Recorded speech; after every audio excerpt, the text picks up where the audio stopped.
اور اسی طریقے سے ہمارے والدین کون ہوں گے، ہماری قومیت کیا ہوگی، ہم دنیا کے کون سے خطے میں پیدا ہوں گے، کون سی تاریخ میں پیدا ہوں گے، یہ سب اللہ کی طرف سے وہ فیصلے ہیں جو پہلے سے اللہ کی طرف سے طے شدہ ہیں، ان کو کہتے ہیں قضا۔ یعنی اللہ تبارک و تعالیٰ نے یہ سارے فیصلے ہمارے متعلق لکھ دیے ہیں۔ حدیث پاک کے اندر جو آیا کہ رفعت الاقلام و جفت الصحف، رفعت الاقلام و جفت الصحف، یعنی تقدیر لکھنے کے بعد قلم اٹھا لیے گئے اور سیاہی سوکھ گئی۔ یہ جو جملہ آپ صلی اللہ علیہ وسلم نے ارشاد فرمایا، یہ اسی قضا یعنی تقدیر کے اس حصے کے بارے میں فرمایا کہ جو فکس ہے۔ لیکن ناظرین، تقدیر کا ایک اور حصہ بھی ہے، اور اس حصے کو قدر کہا جاتا ہے۔ وہ کیا حصہ ہے؟ وہ حصہ یہ ہے کہ اللہ تبارک و تعالیٰ نے اپنی مرضی سے، اپنی منشا سے، اپنی قدرت سے، اپنی چاہت سے انسانوں کو پیدا کر کے انسانوں کو کچھ اختیارات عطا کر رکھے ہیں، اور اس اختیار کو اللہ تبارک و تعالیٰ نے مکمل طور پر انسان کو دے دیا کہ بھائی جاؤ، یہ تمہاری عمر ہے، یہ تمہاری صلاحیتیں ہیں، یہ معاشرتی میدان ہے جس کے اوپر جا کے تم یہ پرفارم کر سکتے ہو، کام کر سکتے ہو، اور ہمیں پورا اختیار دیا۔ اللہ تبارک و تعالیٰ نے ہمیں شعور کا لیول عطا کیا اور ہمیں اختیار دیا کہ ہم اس دنیا میں آ کر کتنی محنت کرتے ہیں، کتنی کوشش کرتے ہیں، کتنا کماتے ہیں، کتنے معاملات کرتے ہیں، اس تمام کا اختیار اللہ تبارک و تعالیٰ نے بندوں کو عطا فرمایا۔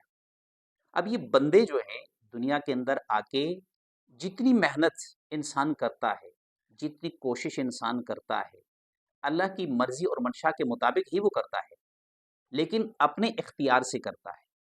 اللہ کے دیے ہوئے پوری اتھارٹی، پورے اختیار سے یہ انسان کرتا ہے، اور اس طرح سے وہ اپنے اختیار سے عمل کر کے تقدیر کا جو اگلا حصہ ہے ناظرین، اس کو وہ لکھتا چلا جاتا ہے۔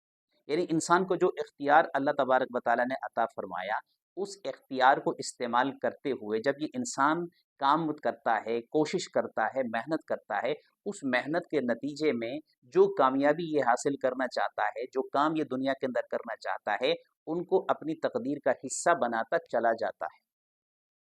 یعنی وہ تقدیر کا حصہ وہ ہوا کہ جو اللہ تبارک و تعالیٰ کے اس قدر کا مطلب ہوتا ہے اندازہ لگانا، قدر کا مطلب ہوتا ہے اللہ تعالیٰ کا علم۔ اللہ تبارک و تعالیٰ نے تقدیر کا وہ حصہ جو انسان کے ہاتھ میں دیا، انسان کو پورا اختیار دیا، دینے کے بعد قیامت تک آنے والے جتنے بھی انسان دنیا کے اندر آئیں گے، اور وہ اپنے اس اختیار کو استعمال کر کے وہ کیا کریں گے؟ اختیار کو اچھا استعمال کریں گے یا اس کو برا استعمال کریں گے؟ وہ خوش نصیب ہوں گے یا بد نصیب ہوں گے؟ وہ جنت والے کام کریں گے یا جہنم والے کام کریں گے؟ وہ دنیا کی میں رہتے ہوئے ترقی والا کام کریں گے یا ناکامی والا کام کریں گے؟ یہ سارا کا سارا جو علم ہے، اس سارا کا سارا جو اندازہ ہے، یہ اللہ تبارک و تعالیٰ کے علم میں موجود ہے۔ اللہ تبارک و تعالیٰ کا جو علم ہے وہ علم کلی ہے، تمام جزیات کو وہ محیط ہے۔ اس لیے قیامت تک آنے والے ہر انسان کی عمر، اس کا ہر لمحہ، اس کے اوپر گزرنے والی تمام احوال و ظروف، وہ تمام اللہ تعالیٰ کے علم میں پہلے سے موجود ہیں، اور اللہ تبارک و تعالیٰ نے ان کو لکھ رکھا ہے نا۔ قرآن کریم کے اندر جو آیت ہے وَكُلُّ شَيْءٍ أَحْصَيْنَاهُ فِي إِمَامٍ مُبِينٍ، ہم نے امام مبین کے اندر یعنی قرآن کریم کے اندر تمام چیزوں کو لکھ رکھا ہے۔ یعنی انسان کے تقدیر کے وہ حصہ کہ جو اللہ تعالیٰ کی طرف سے متعین ہے، جو تکوینی سسٹم کا حصہ ہے، وہ بھی لکھا ہوا ہے، اور وہ حصہ بھی لکھا ہوا ہے جو انسان اپنے اختیار سے، اپنے قوت ارادی سے دنیا کے اندر رہتے ہوئے کرے گا، یہ بھی لکھا ہوا ہے۔ تو چونکہ اللہ تبارک و تعالیٰ کا علم میں دونوں موجود ہیں، لہٰذا اس سب کو ملا کر ہم کہتے ہیں یہ تقدیر ہے۔ تقدیر کا وہ حصہ جو اللہ تعالیٰ نے اپنی طرف سے فیصلہ فرمایا ہے، وہ بھی تقدیر ہے، اور وہ حصہ جو اختیار انسان کو دے رکھا ہے اللہ تعالیٰ نے، اور انسان دنیا کے اندر اپنی چاہت، اپنے ارادے اور اپنے اختیار سے وہ کر گزرے گا، اس کو مکمل کرے گا، اس کا علم، اس کا اندازہ اللہ کے پاس ہے، پہلے سے موجود ہے، اور اس کو بھی اللہ تبارک و تعالیٰ نے لکھ رکھا ہے۔ بس اسی کا خلاصہ ہے، اسی کا نام ہے ناظرین تقدیر۔ دوسری بات یہ ہے کہ یہ جو تقدیر کا جو معاملہ ہے، تقدیر کے معاملے میں بہت زیادہ بحث نہیں کرنی چاہیے۔ حدیث پاک کے اندر رسول اللہ صلی اللہ علیہ وسلم نے اس معاملے کو منع فرمایا ہے کہ اس معاملہ، چونکہ لوگ حقیقت تک پہنچ نہیں پاتے، ایک یہ بہت ہی ایک پیچیدہ سا موضوع ہے، پیچیدہ سا معاملہ ہے، اس وجہ سے اس کے اوپر بہت زیادہ بحث مباحثہ کرنا، اس کا نقصان یہ ہو سکتا ہے کہ انسان غلط فہمیوں کا شکار ہو سکتا ہے۔ اس وجہ سے اس کے اوپر بہت زیادہ گفت و شنید کرنے سے منع کیا گیا ہے، لیکن اس کی کلیئرٹی رکھنا بہت ضروری ہے اپنے ذہن کے اندر، کہ ہم اپنی نالائقیوں کو، ہم اپنی خرابیوں کو، ہم اپنی سستی کو، ہم اپنی کاہلی کو، ہم اپنی نااہلی کو کہیں نہ کہیں خدا کے کھاتے میں نہ ڈالیں، تقدیر کے کھاتے میں نہ ڈالیں، بلکہ اس کو ہم خود قبول کریں کہ یہ میری غلطی تھی اور میری نالائقی تھی۔ اور یہی وجہ ہے ناظرین کہ اللہ تبارک و تعالی نے انسان کو مکلف بنایا۔ انسان کو اللہ تبارک و تعالی نے فرمایا کہ تم دنیا کے اندر جا کے میری بندگی کرو، اگر میری بندگی کرو گے، میری اطاعت کرو گے، میرے احکامات مانو گے، میرے نبی کی جو سنتیں ہیں اس کے مطابق زندگی گزارو گے، تو آخرت میں جب میرے پاس آؤ گے تو میں جنت دے دوں گا، اور اگر تم ایسا نہیں کرو گے تو تمہیں جنت نہیں ملے گی، تمہیں کامیابی نہیں ملے گی، تمہیں سزا ملے گی۔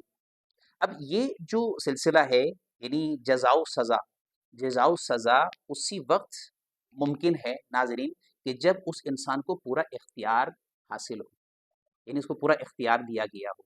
انسان کو پورا اختیار دیا گیا، اللہ تبارک و تعالیٰ نے اپنی منشا کے مطابق انسان کو دیا، اور اس کو پھر مکلف بھی بنایا۔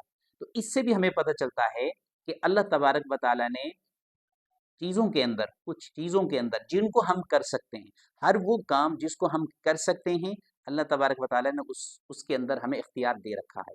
ہر وہ کام جو ہمارے بساط سے، ہماری حیثیت سے باہر ہے نا، تو وہ ہم نہیں کر سکتے، لہٰذا وہ ہماری اس تقدیر کا حصہ ہے جو اللہ کی طرف سے متعین ہے۔